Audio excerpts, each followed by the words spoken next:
Good afternoon, City of Refuge. Thank you for joining me again. Another Friday video update.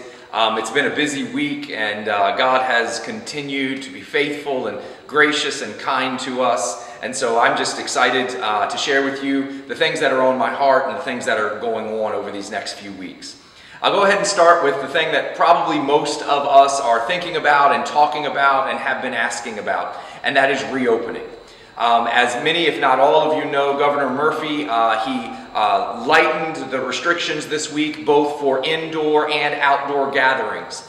The restrictions for this week have been raised to 25% of capacity and no more than 50 people. So I need you to understand that when we start meeting together, we will be going from the building here back to our house. And so with that being a small space, we're going to have to reopen slower than many, if not most, churches are going to have to. Because with the restrictions in place, the 6 feet of separation, the masks, the 12 feet of distance from someone who's speaking or singing, all of these different things, we would basically be opening up for a handful of people. And I'll be honest, after a lot of prayer and a lot of thought, I just don't think that it makes sense for us to stop what we're doing now just so that we can gather a handful of people, because it's still going to be a lot of exclusion and it's still going to be really difficult. So I'm not going to put a timetable on this. We are making a plan, and I ask for you to please be patient with us and pray with us that we'll have wisdom, that all of our decisions would be made to honor God and to continue to bless and protect one another and our community. But please continue to just be patient with us. So we will continue doing things by live stream. What I can tell you is we will probably slowly start opening up and begin meeting together for our smaller gatherings, prayer meeting, trying to make a plan going forward for Bible study, and maybe even small groups as we see how these things start to work on a week-by-week basis. Hopefully next week I'll have more of a definitive plan for you, but to start off with, we are going to keep things the way that we have been doing them. So with that, I want to thank you for your continued prayers, for your continued involvement, for staying connected, even though I know some of this is not always comfortable. I still am not a big fan of standing in front of the camera and talking to you, and I know that many of you are not really a big fan of sitting and watching church, that you want to be with people, you want to be in that atmosphere together, and I am with you on that. But I want to thank you for staying connected, and I want to thank you for your continued generosity. Last week I talked to you about the new projects that I presented to you and asked you to begin praying about. 3 different building projects in the Philippines to add to what we're doing for food relief. One was finishing a building that was almost done. Another was building an extension building for a Sunday school ministry on another church building. And then the third was to rebuild a building that has been completely destroyed through an earthquake. Since I shared that with you last week, the first 2 projects are already fully funded. On Wednesday, I sent the money to the Philippines to finish the roof on one building and to do the Sunday school extension on the other. And so I just want to thank you so much for your generosity. Also, that we continued, this was our 11th straight week of being able to give money for food relief. I spent a little time this week just going over the records and looking at what we had done. And I just want to thank you because I don't like advertising things, so that's why I only share stuff when I'm on video for you guys. But in the last 11 weeks, you guys have given nearly $10,000 to ministry in the Philippines. That doesn't count your regular tithes and offering. That doesn't count what you've been doing here in the city in the food pantry.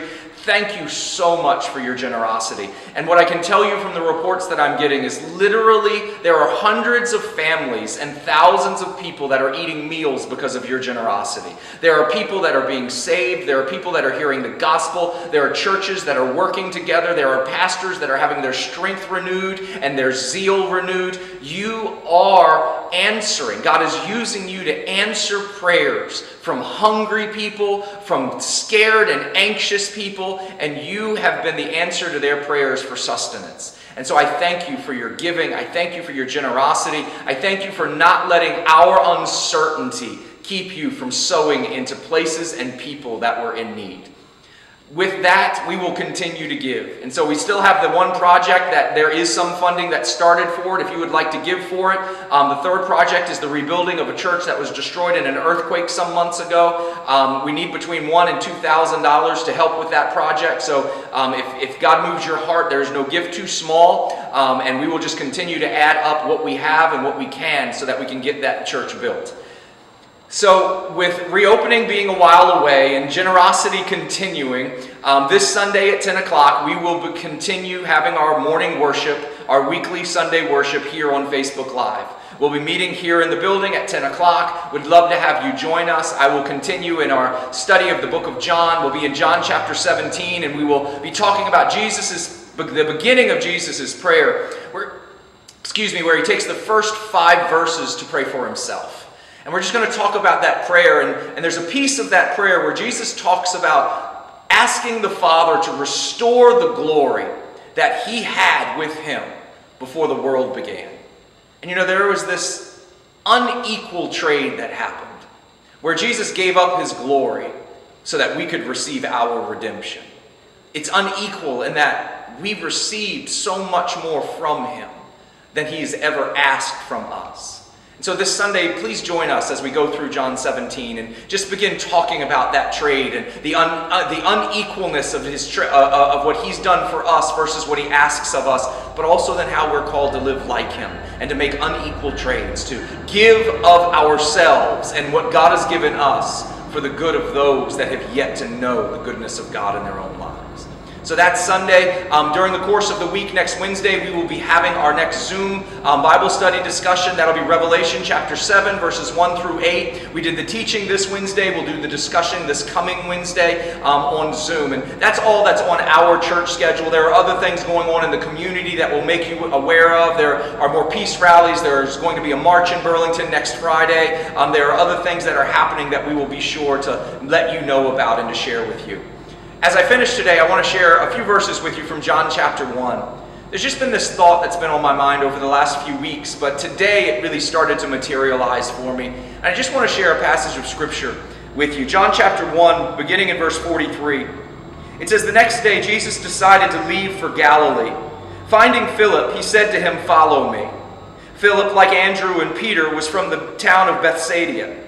Philip found Nathanael and told him, 'We have found the one Moses wrote about in the law, and about whom the prophets also wrote, Jesus of Nazareth, the son of Joseph.'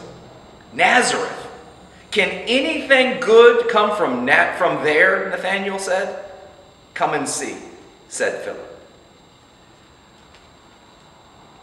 Peter and Andrew had already met Jesus, and they had begun following him, and they knew, from the beginning somehow they knew, this could be the Messiah. And then they went and they told Philip, and Philip came and met Jesus, and he started following, and he knew this could be the Messiah. And so then Philip went and found his friend Nathanael, and he said, "We have found the one Moses wrote about. We have found the prophet that Moses said was going to come," which it points to the Messiah. And he said, "It's Jesus of Nazareth." And Nathanael defiantly says, "Nazareth? Can anything good come from there?" Nathanael had already made up his mind about who the Messiah would have to be and who the Messiah could not be. And because he had already made up his mind, he almost missed meeting the Messiah. And so I want to talk to you today just for a minute or two about having our minds made up. We need to be careful that in our day and age where there's so much uncertainty, where things are being turned upside down, where things are being toppled, where things are being questioned, where there are so many things happening all at once, we want to be careful about making up our minds quickly.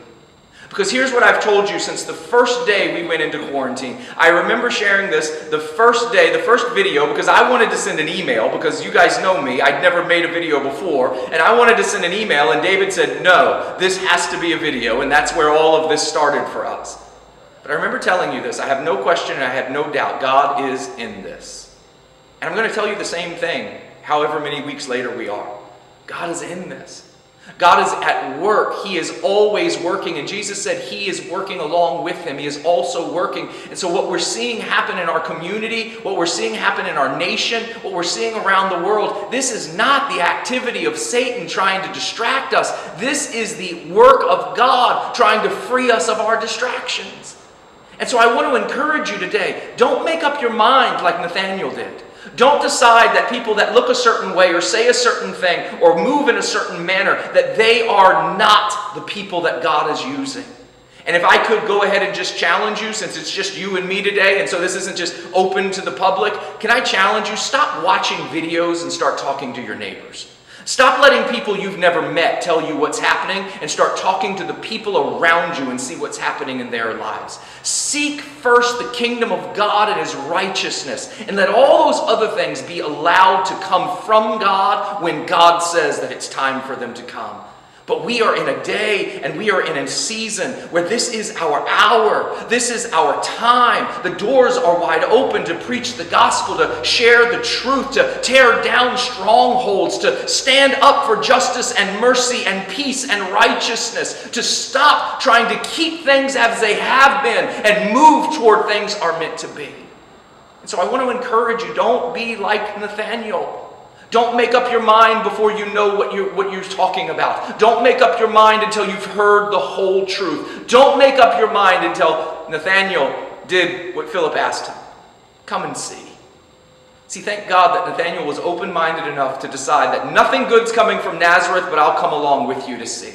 And when he saw Jesus, when he met Jesus, by the time his first conversation with Jesus was over, Nathanael said to him, "Rabbi, you are the Son of God. You are the King of Israel." Think about that. Within the matter of hours or possibly even minutes, Nathanael went from saying, "Nothing good can come from Nazareth," to saying, "You, Jesus of Nazareth, you are the Son of God." Why? Because he didn't harden his heart, and he allowed someone to show him something that he didn't know yet. Brothers and sisters, my friends, my family, don't make up your mind. Hear from God. Don't make up your mind. Listen to your neighbors. Don't make up your mind. See what God is doing. The same God who holds the pillars in place shakes everything that's meant to fall. We are experiencing the shaking of God. And it may sound strange to some of you, but I could not be more excited about what God is doing. He is active and He is working and He is fulfilling promises that He has made. He's turning over the fallow ground. But here's the problem. Some of us have become comfortable with the fallow ground. And so the plowing it up is uncomfortable. Enjoy the discomfort. Lean into the discomfort. Recognize the value of the discomfort, because new things can't get planted until old ground gets turned over. He's turning over old things so that He can do the new thing that we've been praying for, that we've been waiting for, and that He has promised. And so I want to encourage you today with those three things that we've been working on throughout this entire season. Keep praying. Please do not pray for things to calm down. Pray for the work to be finished. Please do not pray for things to go back to normal. Pray for things to move forward to what they are meant to be. Do not pray for your comfort. Pray for God's glory, because there is no one who has ever been comfortable in God's glory. As we look at the scriptures, when people entered God's glory, they fell on their faces. They got on their knees. They repented. They saw their hearts and they saw His face. And so if we want the glory of God, we have to let go of the comfort of our own lives. Pray for healing. Pray for restoration. Pray for reconciliation. Pray for salvation. Pray for God to tear down the strongholds that have stood in our communities for too long, so that He can build His kingdom here. Continue to serve. I have been thrilled and continually thank you for your generosity to the Philippines and to the food programs here. Can I ask you to take your service a step farther? Go talk to a neighbor this week. Go talk to a coworker this week. Go ask a friend of color how they're doing, how their hearts are feeling in the middle of all this. Go sit down and listen to someone. Ask someone to tell you their story. Remember what Jesus did when the woman with the issue of blood touched the hem of His garment? She was healed as soon as she touched Him. Jesus was on His way to Jairus' house to heal his daughter. And so Jesus was moving along, and the moment she touched Him, Jesus turned and said, "Who touched me?" And then He asked her to tell Him her story. It wasn't enough for her to be healed. He wanted her to be heard. And I know I've shared all this with you before, but would you do something this week in service of the King who stops and listens along the way? Stop and listen to the people that He's put in your life. Talk to people, especially people that are not like you. I've already said it, so I'm already in trouble, so I'll just say it again. Stop watching videos from people you will never meet and start talking to the people that live around you. God put them in your path. Stop looking for someone that might share your opinion and start hearing the experience of someone that you can't understand unless you try to. Keep serving, and finally keep connecting. Please join us on these for the services that we have on Facebook Live. Join us on the Zoom meetings. Join us for prayer meeting. Join us for the Revelation discussion. Be involved in the things that are available. Please don't be. We're nearing the end of this part of the race. Don't rest. Push through. Don't be the one who slows down and gets past at the finish line. Let's be those who give more energy, who see more faithfulness of God because of our consistency in our calling. And so I encourage you, connect with each other, make phone calls, send notes, send gifts, send text messages, stand in people's driveways and talk from 6 feet apart. Be involved, be connected. Choose fellowship, even when fellowship is difficult. And so that's our calling. It's what it has been. It's what it's always going to be. Pray, serve, and connect. We are watching God work. And the work of God always turns things over before it raises things up. Remember, he said he's the God that pulls down nations and raises up nations. Nothing new can happen until what's old has been cleared away.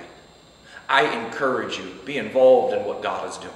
Start asking him, show me your hand in this. Stop worrying about what the enemy might be present in and start seeing what God is doing. God is always at work. I pray that I'll be a man. I pray that you will be a church that joins him, that does what he's doing because he deserves not just our praise. He deserves our obedience. And he deserves a people who walk with him even when we're not completely sure of the work that he's doing. God bless you. I look forward to seeing you on Sunday, and I pray that over these next couple of days, that the Lord would bless you and keep you, that he would make his face shine upon you, that he would lift his countenance upon you, and that he would give you peace. Thank you. Have a great weekend.